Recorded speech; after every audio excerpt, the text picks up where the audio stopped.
trăim în Euskadi și cred că a vorbi euskera este un lucru esențial pentru a ne putea integra în societatea bască. De aceea, a vorbi limba euskeră este foarte important pentru a reuși în totalitate să ne integrăm. Cred cu toată convingerea că pentru a putea reuși acest lucru, trebuie să facem eforturi în acest sens și în ceea ce mă privește, faptul că am o afacere proprie mă ajută foarte mult în relația cu clienții. De aceea,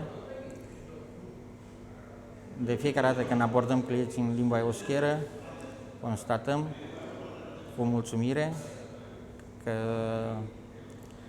oamenii sunt foarte mulțumiți de faptul că depunem eforturi pentru a ne putea integra în Euskadi. Și asta face mult mai mult decât un zâmbet face mult mai mult decât 1000 de cuvinte.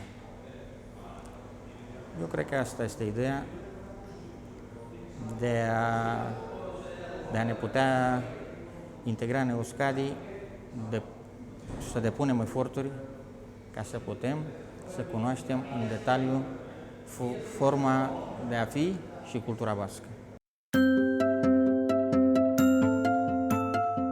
Nik euskaraz egiten dut bezeroei eguna alaitzeko.